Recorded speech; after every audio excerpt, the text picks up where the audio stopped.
Hey everybody, good morning, good afternoon, or good evening, but this is Bear Jet 755. Today I would like to challenge you to consider what the word maximum means to you. To be operating at your maximum level, to be at your maximum potential at any given moment, to be the maximum person you can be to your friends, to your loved ones, to your family, to your coworkers, to your neighbors, to your children. To be operating at that maximum level day in and day out. What does that mean to you? My challenge to you today is to figure that out for yourself. What does maximum mean to you? And to help you do that today, I'd like to talk about that word maximum and how we can perceive it and understand it in maybe a different way than you have come to think of it, in different ways that maybe you look at it at this moment. So let's consider it in a few different ways. First of all, think about when you were a child. Think about the things that you could achieve as a child. You know, as a child, we talk about how children, they have a different mindset than adults. They think they can do anything, right? But I'm going to talk about being a child in a little bit of a different way. Let's look at it as what the strength, the muscular strength of a child is. A 5-year-old, for example, can they pick up a book, a large book, a dictionary, and carry it? That would be a lot for them, wouldn't it? It might be a whole lot. They can probably pick it up, but in a few moments, they're going to want to put that down. There might be a chair that they can't lift. They're not strong enough yet. So the maximum they can do is different from what you and I can do. The words that they have, the vocabulary they have, is at a different number than what ours is, right? We have a larger vocabulary, hopefully, than children do, or than what we had when we were younger.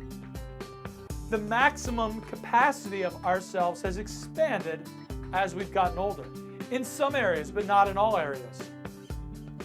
So things that we can do, things that we're able to achieve, for the most part, are greater now. We've increased our maximum capabilities, our maximum capacity for things. And that's called context. What you've done is you've changed your context. Here's how you can perceive context. If you took a half-gallon jug and filled it with water, how much could you fit in it? Half-gallon, right? I hope that's what you came up with, right? If you've got a half-gallon jug, you can fill it with a half a gallon of water. If you put more than that, what starts to happen? It overflows. So the context of what can be contained inside that half-gallon jug is a half-gallon of water, half-gallon of juice, half-gallon of eggnog, whatever it is, it can be filled up to a half-gallon. If you want to put more in there, you've got to expand the context, much like blowing up a balloon would be, yes? When the bigger you blow up a balloon, the more air it gets filled with. You're expanding its context.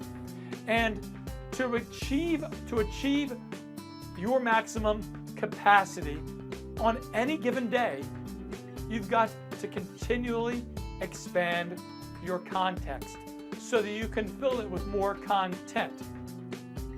A great example would be finances. If you would like to improve your finances, you may believe that where you are at financially today is where you have to be financially tomorrow, next week, next month, next year, 5 years, 10 years, 20, 50 years down the road. But that's not true if you expand your context. You see, your context for finances are at a certain place. They're not finite, they're in a specific place right now.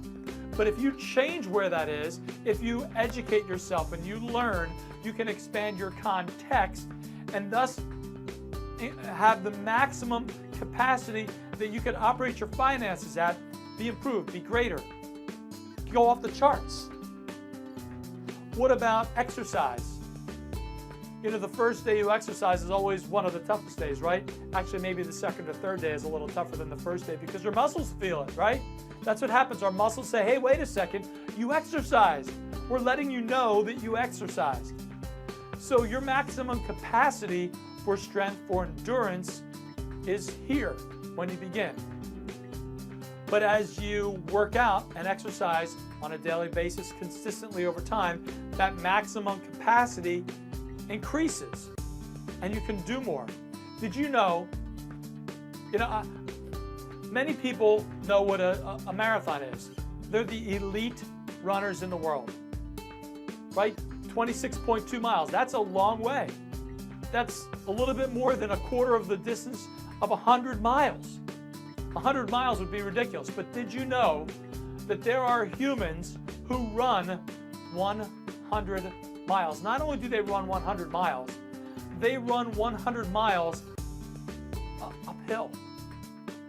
They go 50 miles uphill and then 50 miles back downhill through rough terrain, not on paved surfaces, on stones, pebbles, rocks, dirt, trails. They do that in a race over about the course of 10 hours. They've increased their context and capacity, so their maximum performance has been increased. Did they start out at 100 miles an hour or 100 miles? Of course not. They started out not being able to even crawl when they were born, but they improved over time on a daily basis because they sought to increase their context. So what is it that is your maximum capacity? The answer really is it's unlimited. What we can do as humans, what we can do as people is unlimited. We simply need to increase our context on a daily basis, stretch ourselves just beyond our comfort zone, just a little bit further each day, to that point where being uncomfortable every day begins to feel comfortable to us.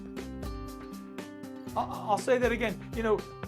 Middle class, the people, and I don't mean middle class income. I'm talking about people who settle, people who it's okay to be normal. It's okay to be the same as everybody else. They're comfortable being comfortable, but nothing great was ever achieved by laying down on a couch being comfortable. World-class people, world-class athletes, world-class business owners, world-class musicians, world-class artists, world-class anything. World-class people are comfortable being uncomfortable. So to be in the same stratosphere as them, we've got to stretch ourselves just beyond each day, just beyond our comfort zone, where we feel a little bit uncomfortable. And over time, that discomfort will feel comfortable to us, and we will be comfortable being uncomfortable and be able to constantly and continually expand our context, thereby continually increasing where our maximum performance threshold is every day on a daily basis. And when you start to do that for yourselves, your children will watch you, your friends will watch you, your coworkers will see it. People will take notice to who you are and what you're doing. You won't be that normal person. You won't have what everyone else has. You'll have those things that other people don't have because they're not willing to do the things that you're willing to do.